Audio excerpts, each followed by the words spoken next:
So, so Eric, well, welcome to the Rose Garden. Thank you. You had some famous people here. So you've had 20 seconds in Thailand, and you've had vlogging a dead horse, Yeah. and you've had Chocolate Man in Thailand as well here, and now you're here. And now I'm here. Yeah, Thank you Eric, for inviting me. living in Hua Hin, Thailand. Yeah, great. So welcome. Thank you. Very much. But you occasionally on your video you put your comments. You put Rose Garden in there occasionally. I put Rose Garden and talk about it all the time because it's my favorite restaurant in Hua Hin. Great. Yeah. Great. Yeah. So today we thought I've been meaning to have this interview with you for quite a while now. Right. Because I was amazed how you can live in Thailand so cheaply. Yes. I was amazed too because I thought it would cost a lot more. But I'm a very frugal person, so I figured it out. So which is great because some people might think that you can't afford to come to Thailand and live here because it's expensive, but that's not the case. And in fact, not for everybody. And my pension is quite low, so I didn't know if I was going to make it. But I get here and I'm finding it's really easy to manage. Really easy to manage. It helps that I don't drink alcohol. Yeah. Because that, from a lot of the friends I've been talking to, they spend a lot of time in the bar. Yes. And that will really increase your budget. I don't. But there's another expense, isn't there? There is an expense. It's almost the same as alcohol. I drink a lot of coffee. Now your expenses were really, really low in the beginning before you met us, before you joined coffee groups and breakfast groups. Yes. It was extremely low. I don't know how you could survive. Yeah, it was really low. I guess I was living on 17,000 baht a month for a long time, but I was by myself all the time. And then I started meeting people here in Hua Hin at coffee groups, backgammon groups, and other groups. And I started making friends. So now I'm always going out for coffee with friends. So I'm almost going for coffee almost every day with somebody. And so my expenses have gone up quite a bit because of the coffee. But it's worth it. It's gone up and it's gone down, isn't it? Because you previously was living in a condo, and then you've upgraded to a townhouse. Tell us about that. I was in a small condo. I was paying 8,500 baht a month for that. And I got really tired living in a condo. It was really small. The kitchen was too small. I'm feeling claustrophobic. So I went looking for a townhouse. I found a one-bedroom townhouse. There aren't many of them. In a beautiful area near Takea Beach. It's got plants and it's just gorgeous. I'm paying less. I'm paying 8,000 baht a month. So you've upgraded. So I've upgraded. It's twice the size. Plus, I've got a huge kitchen, but it's actually cheaper. So, wow, yeah, that's just amazing. The fact that you went from a small condo, and it was a small condo, wasn't it? I've seen it. Well, okay, it was small. To some of the ones that I've seen, some of them are smaller. It was small compared to what I had back home in Canada. Because it's like a studio, wasn't it? It's a studio, yeah. It was a studio. That's even more impressive. So you've gone from a studio to a townhouse with, like, townhouses have got 2 levels. It's got 2 levels. Wow, that's just amazing.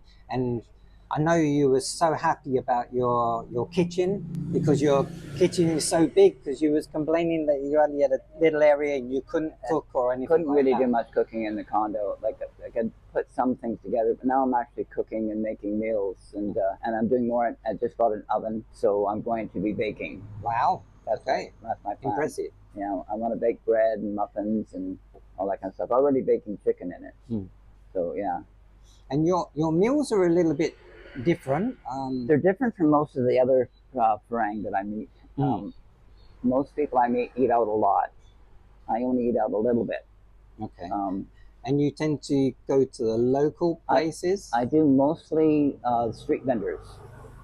I buy a lot of prepared meals along the street vendors along the street. I go to the fresh market every week and I buy my fresh vegetables and I buy some meat there as well. So you go to buy your vegetables at the market? At the fresh markets, yeah. There's a dozen or more fresh markets around town. And I've gone to most of them, Mm-hmm. but there's one 2 minutes away from home, so I go there most often. It's at a Temple Fresh Market. Okay. And how much do you normally pay for your? Because you have dumplings. How much do you normally pay for your dumplings? Oh, well, like 25, 30 baht. Like, you know, I every couple of days I buy a noodle dish, pork noodles. That's 25 baht, or I buy a chicken and rice dish for 25 baht. If you were to go to Blue Port or Market Village and go down into the food court, which is really cheap anyway. It's really cheap. I don't. It's normally 50 or 60 baht, but you're having meals for 25 baht. For 25 baht, yeah. Wow, that's impressive. I go 3-4 days a week. I go for breakfast. I have a jukmu, like it's a pork and rice porridge meal. I pay 35 baht for that. Sit outside and eat that. I do go to Market Village about once a week. Go downstairs and I have a meal. I usually pay 45 baht for a meal, either a soup or a rice dish or something like that. When I first moved to Hua Hin, I went there twice a day for about 2 months. And then I sort of expanded. I found more and more places to eat. I rarely go to a restaurant. I go to the Rose Garden at least once a week or so. But I don't go out and eat restaurants very much unless I get invited by friends. But mostly I buy on the street and I get at home. I cook my own rice. I steam my own vegetables. I cook my own chicken. I cook a lot of meals at home, but I also buy things on the street and I sort of mix and match with whatever we're doing. I like pork sticks. I buy those all the time. I eat those snacks. Okay, I know there's some other snacks that you like that you're a bit addicted to, and you're getting a reputation for, aren't you? What snacks are those? I'm getting a reputation for all the cookies I buy. Cookies, yeah, Cookie Monster, yeah. Yeah, I like going to. I go to G's supermarket. It's a Thai supermarket. I don't really shop at the westernized markets. I go to the Thai supermarket, and I buy cookies. And I go there every week, and I buy like 3-4 packages of cookies. And it doesn't matter how full I am from a meal, I have to have some cookies. So that's a big problem. I think I'm eating too much sugar. It's the only bad thing I do. Okay, it's nice to have something like that you enjoy, and it's probably good to have that kind of habit than another kind of habit. So yes, and I've had bad habits in the past. And maybe it's to replace the bad habit that you've had previously. I think so, because the food is a comfort thing for me. Yeah. So I'm interested. I see these YouTube videos that come to Thailand and you can live here for $1,000, like US dollars. Yeah, US dollars. Yeah. Okay. But, I wish I had US dollars because I have Canadian dollars, and that's 75% of a US dollar. Okay, but yours is even more impressive than that. Yeah, when I first decided to come here, and I was looking at YouTube's, and I kept saying, well, I need 1,000, 1,500, 2,000 to live here. So I thought, well, it's going to be really difficult to live here, and I thought I'm going to have to use up all my savings to live here on top of my pension. But I haven't touched my savings. In the 2 years I've been here, I haven't touched my savings. So I'm doing pretty good. The average I spend in the last 6 months, I just looked up at the bank, I spend 18,000 a month. 18,000 a month? Baht. 18,000 baht a month. That's in Thailand baht, yeah. Okay, and how much is that in US and maybe British pounds if you have that? In US, that comes to $518 a month. $518. And that's my rent, that's my gas for my motorcycle, that's the electricity, that's my clothing, that's my food, everything. In Canadian dollars, because that's where I'm from, that comes to about $700 a month. $700 Canadian a month, which is well below my pension. So I'm still actually saving money as I'm living here on top of it. And have you got the British pound in now? Yeah, in British sterling, it's I'm spending an average of 414. 414. How can you live on 414? That is unbelievable. Rent in the UK is maybe £800 for a 1-bedroom flat. Yeah. And then you're paying like I know almost half of that. And it's great, and I have a nice place. And there's so many places available here. Like, not like back home, the vacancy rate is so small. It's hard to find a place. Here, there's so many vacancies. It's so easy to find a place to live, and there's such a variety.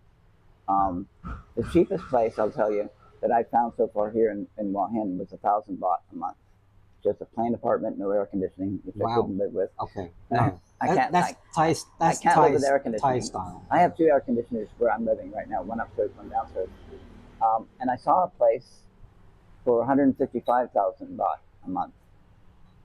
And I was trying to get somebody to rent it for me, but I was unsuccessful. No, you couldn't get any. I couldn't get anybody. Anyone to donate to you. No, nobody wanted to. So in Thailand, you can get. Actually, there's not one very far from us at the moment. For about 3,000 baht a month, you can get a basic room. It has got aircon. Obviously, you have to pay for the electricity. You can get it, but it's not really. But it's not our standard. That's not our standard. But electricity also isn't very expensive here in Thailand. Not compared to what it is back home. That's for sure.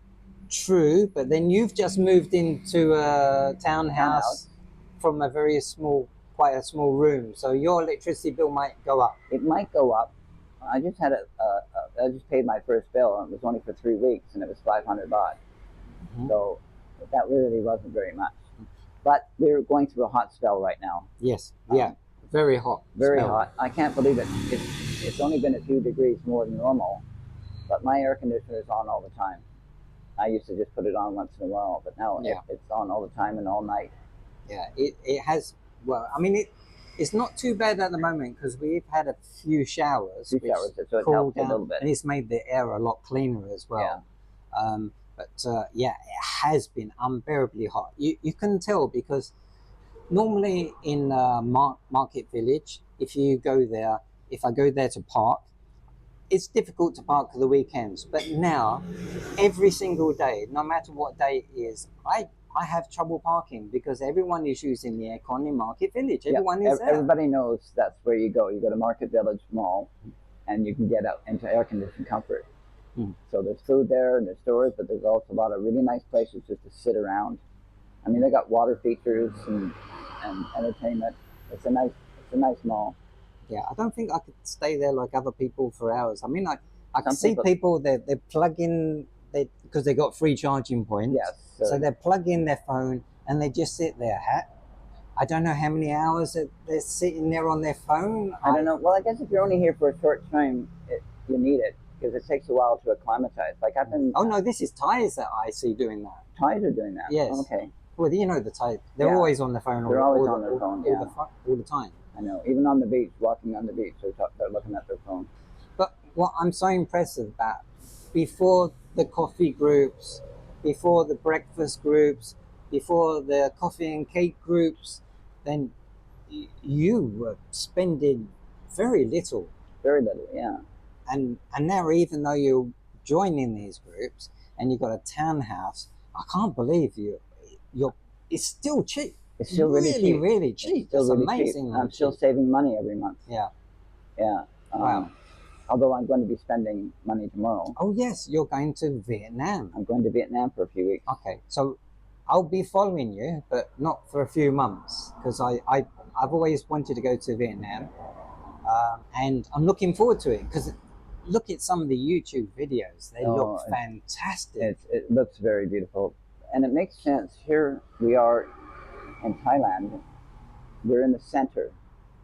We're right beside Cambodia. We're right beside Vietnam. We're close to Indonesia, close to Malaysia. We should be traveling. So, and that's what I'm going to do now. You know, I was here for a while. I was still a little bit nervous after COVID. I'm not nervous anymore, so now I'm going to travel. Okay, so is it going to be Eric living in Vietnam? No, I'm going to be, my channel is Eric living in Hua Hin, Thailand. Okay. On a trip to Vietnam. Okay. I got to put it all in there. So, and then when I travel, I'll always be Eric living in Hua Hin. Okay. But, so you're going to go to different places. I'm probably going to focus on one place and then take that in, and then maybe I might have a day trip to somewhere. Who knows? Yeah. But well, I'm really loose on my plan. I'm flying into Hanoi. I want to see Sapa and I want to see Da Nang. Who knows what I'll do? I've got no plans. I'm booked for one night in Hanoi and I'm just going to wing it. Wow. Now, you had some difficulty getting a visa. Yeah. Because they're quite strict in terms of they want certain things. They want the face to be right. Everything has to be perfect. Like I sent in, first they sent me saying they denied it because my passport face picture wasn't clear. So I had to resend that in.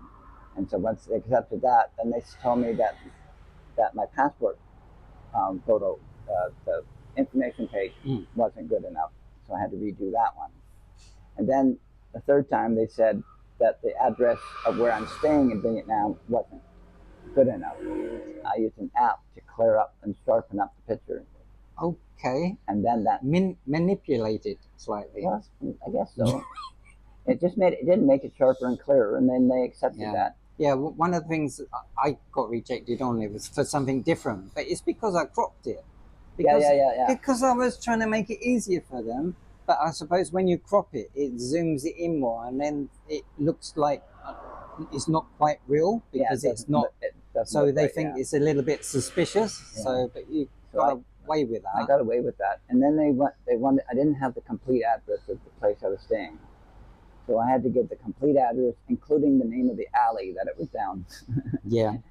And then they got it. That's quite annoying. That was very annoying. But see, I don't have any problem getting a visa.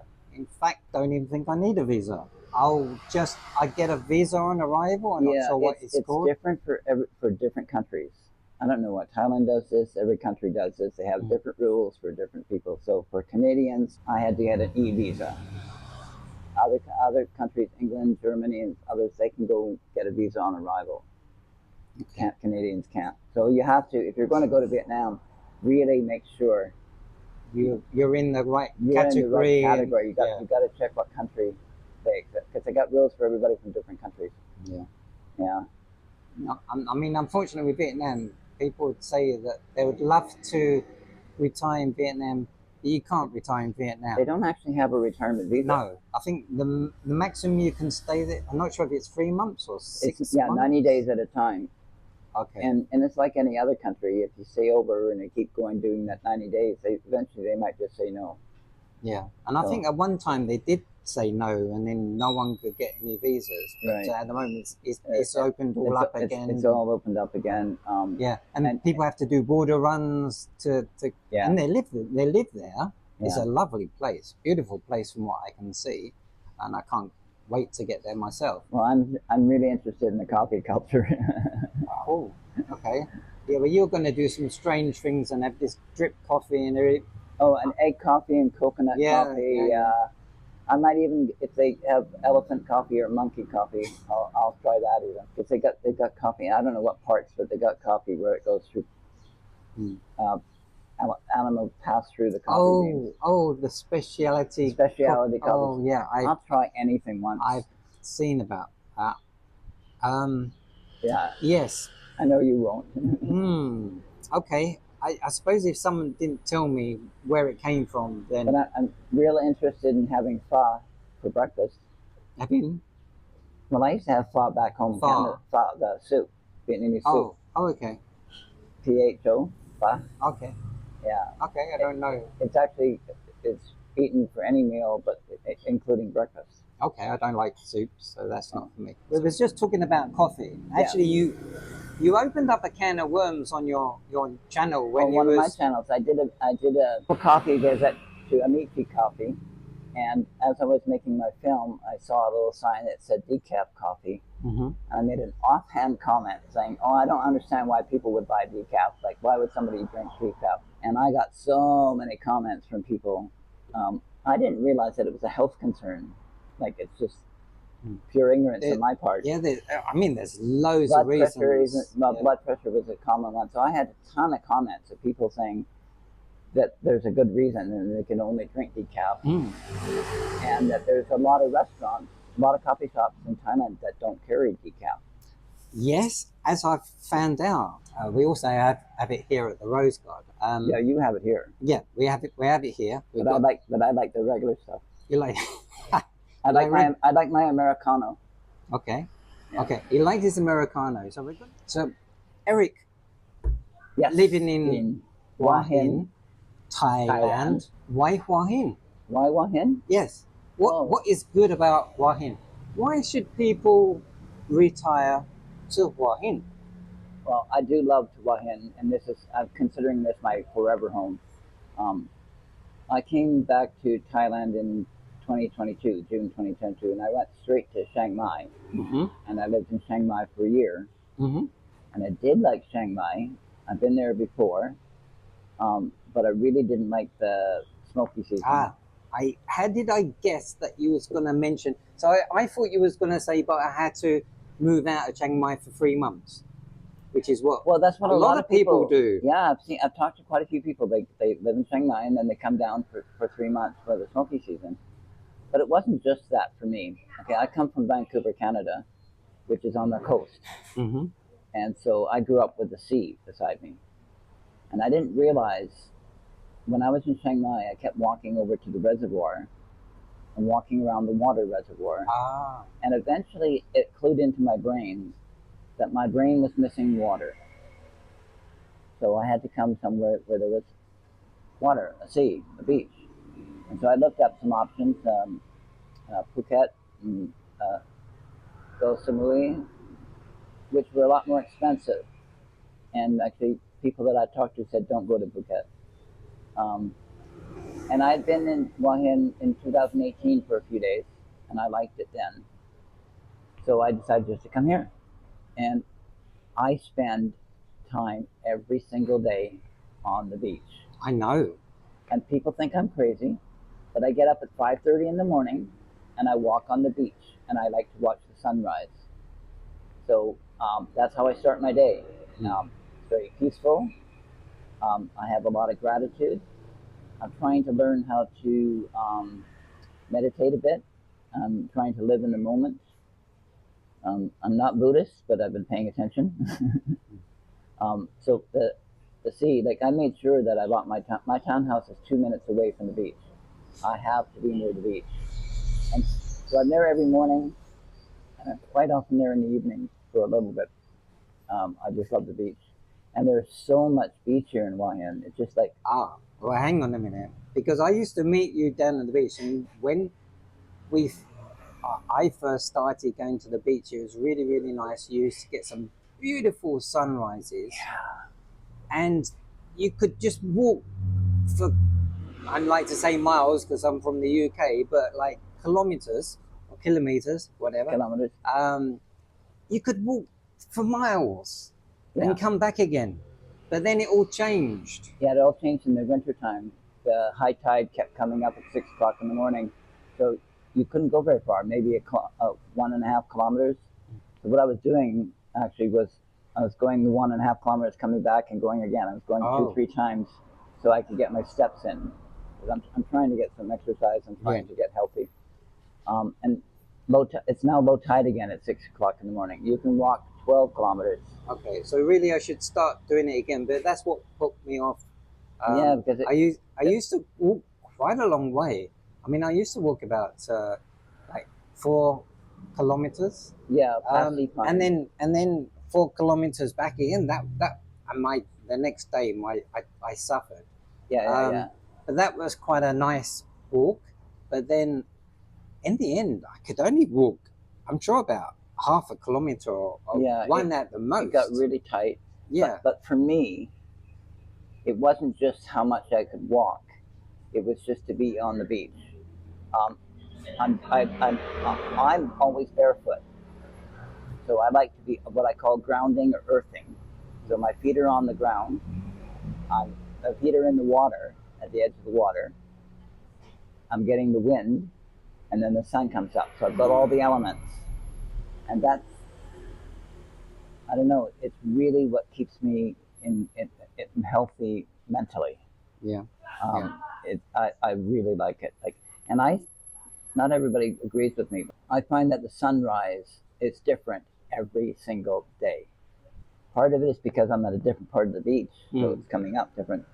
But so it comes up at a different part where I'm at the beach, and it depends on how much mist is on the water. It's always different. I love it. I couldn't walk as far as I wanted to walk, and then so I thought, okay, no problem. I'll just take pictures of the sunrise. Right. But then the mistiness and pollution or whatever you want to call Well, it, people, it spoils it's it. actually pollution, but I call it mist because it sounds nicer. Yes. Because I used to get some really beautiful, beautiful sunrises, but then you used to wait longer and longer and longer. Well, right now, And then when it came up, it came up really fast. And it was all yellow, and you didn't get that nice red and colorful. Well, the red and colorful is because of the pollution. That's what makes it colorful. And it really, honestly, doesn't matter where you are in the world. You'll always have that. That pollution is everywhere. There's forest fires everywhere. There's industrial smoke. Anywhere there's cities, anywhere. So it may be here, but we have a breeze. Yeah. And it's cleared up now because it's been raining, so a lot of the air has been cleared because of the rain. Much nicer, yeah. And it's been raining early in the morning too, so that's been really nice. There's been some fantastic pictures that I've taken, beautiful of sunrise and a nice, lovely red sun. It was beautiful, and the colours going along. And the beach is so well. I like in the morning because there's hardly anybody there.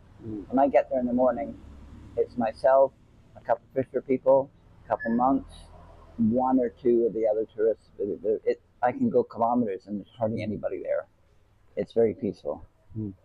So Hua Hin was a good choice. Hua Hin was an excellent choice. Yeah, I agree. And the rest of the town, well, the town is easy to get around. It's not spread out. It's just up and down the coast. We got some nice malls that are air conditioned. A lot of nice coffee shops, a lot of nice restaurants. There's a lot of things to do here, you know. There is a lot of nightlife, although I'm not interested in nightlife. I've been to one bar in 2 years, you know, so it's just not my style. It's got everything that I would want if I was going to stay somewhere. So I can't be too far away from shopping malls because I love shopping malls. For whatever reason, even if I don't buy anything, I still like to go around. Yeah, I like shopping malls. I like looking at it, but a large part of it is because I like the air conditioning when I'm out and about. Okay. And also, if I see the rain coming, I can go to the shopping mall and hang around there until the rain goes. I mean, normally at the weekend, I would normally go to the shopping mall and have a meal in one of the restaurants, like probably on a Sunday. Not so much Market Village because it's so busy on a Sunday. Yeah, so Sunday's bad. So normally go to Blue Port, which is a lot emptier. But yeah, you got the. I mostly go to Blue Port because immigration's there. Okay, you can do that online. So that's a good thing. You can do immigration online. Some of the things you still have to do. Yeah. So if you want to get a re-entry visa. Yeah, I got that at Blue Port. Permit. Yeah, re-entry and permit. It just took a few minutes. Yeah. So that's good. But the 90 days you can do online now. So it's a lot easier. I didn't even realize that I'd done it. I thought I was just registering and didn't even realize that I'd done my 90 days. And you can buy cars here, you know. It's probably best to rent. So if you're I think it's our age, it's not worth buying a property. Oh, I don't think it's worth it. Like, if you buy a property, you're stuck with it. You can't move around. You can't move around. If you rent, you go, I'm done with that place. You just go somewhere else. Yeah. So there's no way I would buy. Because you never know what's going to happen. Because people have bought condos, and then there was a parcel land next door, and they build another condo, and that condo might be right in front of your. Right in front, and they might have karaoke. Yeah. So you never know what's going to change because things change all the time. Yeah. At least if you're renting, you got the choice. You can move around if you want to. And I don't drive a car. I haven't driven a car in almost 20 years. But I did buy a motorcycle within 2 weeks of moving to Hua Hin. Wow. So I bought a used motorcycle, and I love that thing. So I got all the freedom to jump going wherever I want to go. to all the coffee shops. And that driving license, was that easy to get? Well, I got it in Chiang Mai Okay. while I was there, and it was really easy. And actually, when I was at the class, I went to a class at the Honda safety park, and there were people from other places, people from Pattaya and people from Bangkok came up to Chiang Mai Oh, wow. for the course because it's a really good safety course. They got a whole bunch of Thai people teaching you in English. Mm-hmm. And so you have a course where you out learning how to ride, and then they work on the computer. If you do it on your own, you're sort of like really on your own. But going to the course was easy. So I did a 3-day course. I don't remember what I paid, but it was really quite cheap. And at the end of that course, I got all my paperwork done. All I had to do was get my residency certificate and a doctor's certificate, and I got my license. So I have a Thai motorcycle license. And that makes a lot of difference.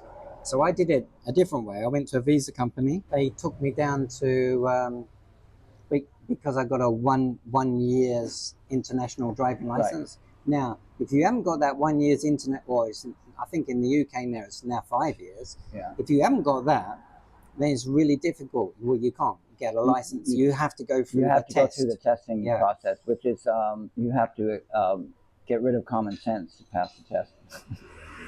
And then, especially with the questions. Yeah, the questions are crazy. And so with the visa company, it was so easy. So, like, literally, international driving license. Went to the transport office. Department of Land and Transport. Yeah, done the vision test, done the brake test, photograph, sign here, and then I end up with a car license and a bike. Didn't you do the computer test as well? No. Oh, I did a computer test, 50 questions. Because I had the international driving license. I didn't have an international license. So and you can't legally drive or ride in Thailand unless you have an international license or a Thai license. Yes.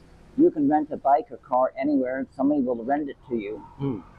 If something goes wrong, you won't be insured. So you hurt somebody, you're on the hook forever. Like, it can cost you a ton of money.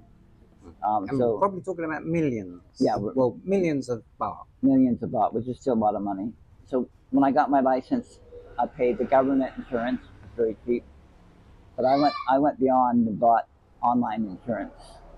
So I've got fire, theft, and bail, and medical. And I also made sure that my monthly medical it covered motorcycle accidents.